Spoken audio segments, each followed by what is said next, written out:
안녕하세요. 적은길의 돈말글 연구소 소장 정은길입니다. 제 옆에 굉장히 낯선 분이 출연을 하셨죠. 여러분의 요청에 힘입어 제가 오늘의 주식이라는 책의 저자 김성효 저자를 모셔봤습니다. 안녕하세요. 네, 안녕하세요. 네, 반갑습니다. 출연을 결심하시기가 쉬우셨나요? 저는 뭐 냉큼했죠. 네.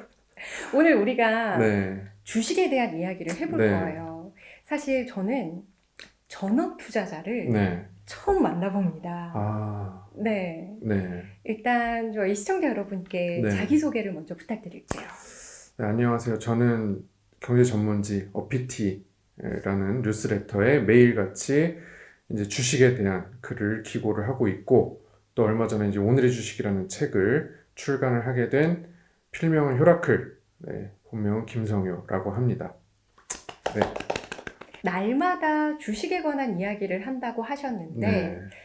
조금 더 구체적으로 어떤 이야기인지 말씀을 해주실 수 있을까요?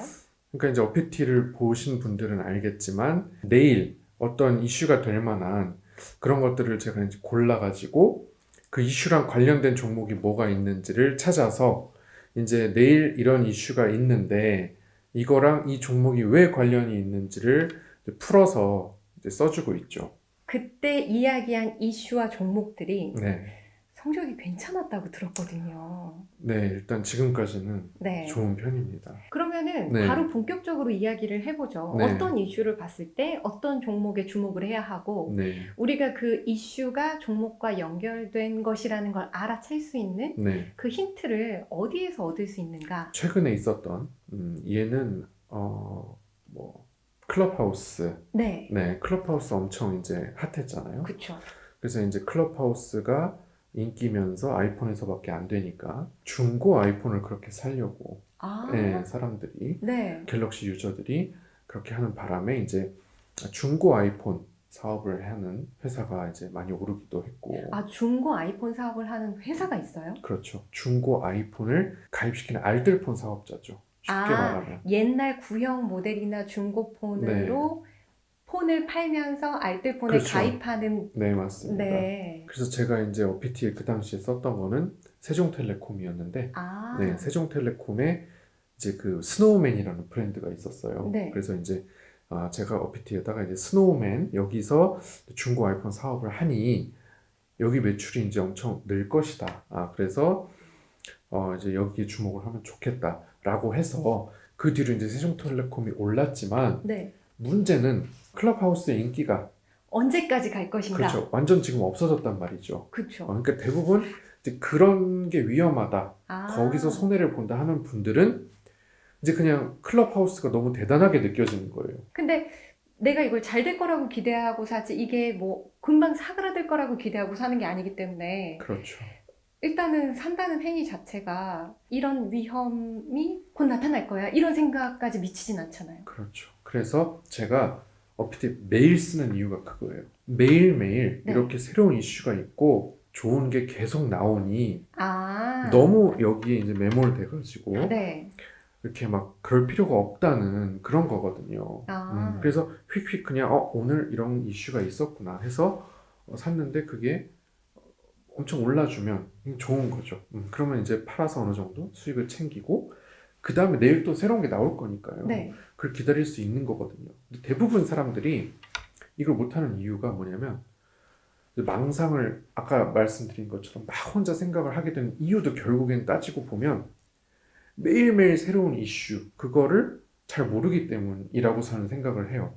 이걸 안다면 사실 하나에 집착할 필요가 별로 없어요. 아, 좋은 게 너무 많아 그렇죠. 보이는군요. 네. 근데 대부분 사람들이 그거를 매일매일 이렇게 이슈랑 연결짓고 이런 훈련이 잘 안 돼 있고 잘 모르다 보니 누가 뭐 이게 좋다 하면은 그거밖에 이제 머릿속에 없게 되는 거죠. 요새 코인 사야 된다 이런 거 그렇죠. 같은 네. 거죠. 코인 하면 딱 이제 그 코인만 네. 머릿속에 해가지고 사실 뭐 코인 말고도 좋은 게 많습니다만은 그것만 이제 생각이 나는 거죠. 계속. 그래서 거기 집착하고 떨어지면 계속 물을 타게 되고 비중이 계속 높아지고 현금은 줄어들고 버틸 자금이 없고. 그렇죠. 그동안 좋은 거 계속 지나가고 있는데 여기 이제 자금이 묶여서 엄청난 기회비용을 발생시키는 그런 비극이 많이 일어나고 있죠.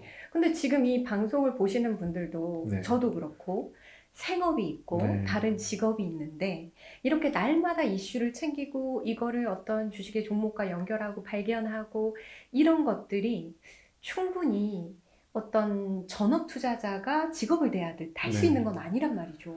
맞습니다. 그게 이제 제가 이제 말하는 투자의 단점이죠. 이게 어떻게 보면 그 단점을 극복을 하려면 별다른 수가 없습니다. 퇴근을 하고 잠을 줄이든지 아니면 여가를 줄이든지 해서 그렇게 하는 수밖에 없는데요. 저는 그럼 회사를 다닐 때 어떻게 했느냐 그거를 네. 그냥 그렇게 했어요. 저는 퇴근 이후에 퇴근을 하면은 네. 꼭 그런 시간을 가졌던 거죠. 습관처럼. 내일 뭐가 있을까? 음. 그걸 하도 하니까 지금은 어피티에 이제 매일 글 쓰는 게 별로 힘들지가 않아요. 네. 회사 다닐 때 하던 걸 그냥 글로 쓴다 뿐이거든요. 원래 세상 돌아가는 일에 관심이 많으셨어요? 많았죠. 원래 많았는데 네. 그게 돈이랑 연관됐다는 거 안 다음부터는 더더욱 엄청 이제 그 관심을 많이 갖게 됐죠. 왜냐면 내가 이거를 관심을 두지 않고 이슈를 다 놓치는 게 돈을 잃는 선택이 될 수 있으니까. 그렇죠. 또 저 같은 경우는 주변 회사 동료 이런 분들이 같이 흥미를 가져주니까 맞아요. 마음 맞는 사람을 만나는 게 되게 맞아요. 중요해요. 그러니까 저는 되게 지금 생각해 보면 그때는 그냥 돈을 벌기 위해서 그냥 별 생각 없이 했는데 지금 해보면 그게 굉장히 그 소중한 수련 기간이었다라는 거예요. 사실 네. 제가 방송국에 다닐 때 네. 굉장히 이제 절약과 저축을 열심히 음. 했단 말이에요. 그래서 남들이 뭐 월급 타고 뭐 행사비 받고 할 때 뭔가를 살 때마다 네네네. 저는 그걸 다 모아가지고 29살에 1억을 모아서 음. 내 집을 사고 이랬단 말이에요. 네네네. 근데 명품 가방 안 사고 차 안 사고 막 했더니 네. 사람들이 저를 돈 밝히는 애 음. 라고 이제 이야기를 하는 거예요. 네. 그게 되게 긍정적인 의미가 아닌 거죠. 그래서 저는 돈을 이야기하는 게 되게 나쁜 일이 아니라고 생각하는데 그렇죠. 회사에서는 월급이 들어오면 들어오나 보다. 네. 뭐 주면 주나 보다. 라고 생각하는 걸 되게 미덕으로 여기는 분들이 제 주위에 많았단 말이에요. 환경이 굉장히 네, 중요하죠. 그래서 제가 나는 어차피 돈에 관심이 많고 내 소득을 정확히 알아야 소비를 통제하고 그 돈으로 내가 하고 싶은 걸 할 수 있기 때문에 돈을 밝히는 이러한 나의 네. 성향을 없애고 싶지도 않고 그럴 마음도 없다. 하지만 단순히 그냥 돈 밝히는 애라는 이야기를 듣고 싶지 않아서 밝힐 때 밝히더라도 전문적으로 밝히는 사람이 되자라는 마음으로 그때 막 펀드 투자사 막 자격증도 따보고 했던 네. 거예요. 그때 주식을 공부했다면 좀 달라졌을까요? 완전히 달라졌을 수가 있어요. 네. 주변 분들이 네. 다들 이제 주식에만 미쳐가지고 이제 그랬더라면 아마 네. 많이 달라졌을 수도 있죠. 그렇죠. 네. 삶의 경로가 저는 뭐 주변에 너무 다들 그 거리낌이 없이 네. 그러다가 보니까 제가 이제 좀 재능이 있는 것 같더라고요. 수익이 계속 나니까. 제가 말하는 게 조금 더 잘 가고 사람들하고 대화를 할 때 그렇죠. 나의 의견이 제대로 반영이 된 결과가 많았군요. 그렇죠. 저는 패턴에 좀 집착을 하는 편이라서 예전에 이 뉴스로 이게 올랐다. 그러니까 이번에도 이게 갈 거야 라는 걸 좀 많이 찾는 편이에요. 그러면 네. 마스크를 안 쓰던 시절 3월, 4월이 되면 뭐 미세먼지보다 황사 이슈가 많았단 네네네. 말이에요. 그때 이제 뭐 마스크를 만드는 업체나 이런 위생 관련한 업체들이 조금씩 올랐잖아요. 그랬었죠. 그런 것도 일종의 패턴이라고 볼 수 있는 거예요. 그렇죠. 그래서 그 다음에 봄이 될 때 네, 그게 오를 거니까 겨울에 네. 미리 사두는 그런 것들이. 맞습니다. 예. 지금 벌써 겨울 관련주들이 이미 아직 한여름이 아닌데도요. 올라가고 있습니다. 근데 예. 겨울 관련주라고 하면 예. 또 이제 안 떠오르는 거예요. 경동나비엔. 보일러, 그렇죠. 온수매트. 네, 또 삼천리라고 있습니다. 삼천리 자전거 아니에요? 자전거 아니고 세 글자. 삼천리. 네. 도시가스 아, 공급업체죠. 네, 보시면은 이렇게 살짝 올라가고 있거든요. 벌써. 네. 그런 것들을 제가 이제 책에다가 담았었던 거죠. 요런 그 책에 보시면은 이제 이제 일본 얘기도 있거든요. 일본하고 우리가 싸웠을 때 모나미, 뭐 신성통상 이런 게 올랐다 이런 게 있는데 신성통상이 탑10이라는 의류 브랜드죠. 그렇죠. 유니클로 대신에. 그래서 대체품으로 많이 팔린 네네네. 의류죠. 맞습니다. 예, 저는 그때 그 의류를 예. 사고 있었죠. 아, 주식을 안 사고 탑10 탑10 의류를 샀죠. 의류를, 예.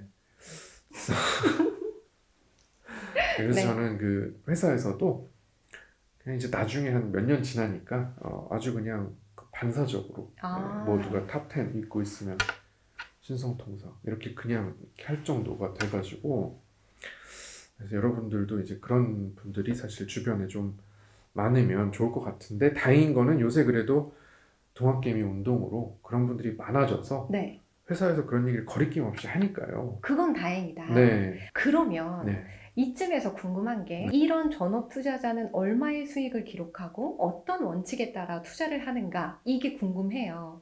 저는 예전에 나는 적게 먹고 적게 잃고 네. 할 거야 라는 마음으로 10% 수익 나면 판다 아주 라는 게 훌륭한. 있었어요. 예, 근데 10% 수익을 내는 것도 어려워요. 그렇죠. 하지만 전업 투자자의 이런 목표 수익이나 실제 투자 성과는 어떤지가 궁금해요. 저 같은 경우는 어떤 목표 수익률이 있는 게 아니고 시점이 있는 거죠. 예를 들어서 미나리가 이제 이번 일요일에 아카데미상이 열리지 않습니까?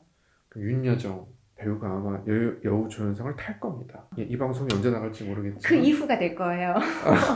어쨌든 분명히 수상을 할 겁니다. 네. 여우조연상. 그러면은 이제 그 미나리와 관련된 거를 사놓고요. 관련된 건 그럼 뭐예요? 제가 또 어피티에다 써놨는데 네. SM 라이프 디자인이라는 네. 종목이 있습니다. SM 계열사인데 엔터 주네요. 엔터주죠. 네. 거기 SM 라이프 디자인이 이제 미나리 판권을 가지고 있는 판시네마와 계약 관계에 있어요. 아. 약간 억지스럽긴 합니다. 이제 직접 배급을 한다면 모를까 네. 이런 게 테마주죠. 별 관련은 없어요. 그래서 뭐 윤여정 선생님이 아무리 상을 타셔도 SM 라이프 디자인하고 사실 별 관계가 없습니다. 하지만 기생충 사례를 저는 보는 거죠. 네. 기생충에서 이렇게 됐을 때 그 당시 바른손 ENA 제작사가 이렇게 갔으니 네. 이번에도 비슷하게 가지 않을까. 근데 그때는 조금 더 직접적인 회사가 아니었을까요? 맞습니다. 그때는 완전 직접적이었고 또 감독상에 작품상에 막 네. 좋은 걸 다 타가지고 엄청났지만 지금은 그 정도는 아니겠죠. 하지만 어떤 패턴이 비슷할 거다 생각을 해서 하는 거고, 수익률은 알 수 없는 겁니다. 네. 수익률은 시장이 정해주는 거고, 시점은 제가 대충 요 정도 아카데미 상이 이날이니까 요 정도에 팔면 되겠다는 게 대충 있는 거죠. 그렇게 해놓으면 또 이제 손절을 할 때도 굉장히 좋습니다. 아, 그럼 이 시점 이후로는 더 이상 가망성이 없으니까 손절을 한다. 그때까지도 안 가면 이거는 아닌 거죠. 네. 내가 잘못 생각한 거고, 시장에서 이 이슈에 좀 집중해 주길 바랐지만 실패했다라는 걸 인정하고 그냥 또 다음 거 있으니까요. 네, 다음 것도 하면 되니까 그렇게 가는 거죠. 저는 원치 않는 장기 투자자거든요. 한 종목을 지금 8년째 갖고 있는데 네, 그 이유가 이미 손절 시점 넘었어요. 마이너스 50%가 넘었기 때문에. 네, 그치만 안 되는 거예요. 이게 그렇죠. 어떤 심적으로 맞습니다. 이거를 놓으면 정말 나의 자산의 상당수가 사라진다는 걸 받아들여야 되잖아요. 확정 손실. 그쵸. 그렇죠. 그리고 내가 이제까지 들고 있었다는 건 그만큼 집착이 있다는 거잖아요. 예. 그래서 그 마음에 번민과 욕심을 내려놓는다는 게 결코 쉽지 않아요. 네, 근데 그 시점을 만약에 내가 예상하고 혹은 그 시점까지만 딱 하기로 결정을 했다면 네, 미련 없이 손절을 하기가 조금 더 수월하긴 하겠네요. 네. 그래서 그럴 때 굉장히 제가 한 번에 다 자르는 게 네. 나의 팔다리를 자르는 것처럼 고통스러울 걸 알기 때문에 네. 아주 제가 그 좋아하는 방법이 있습니다. 그럴 때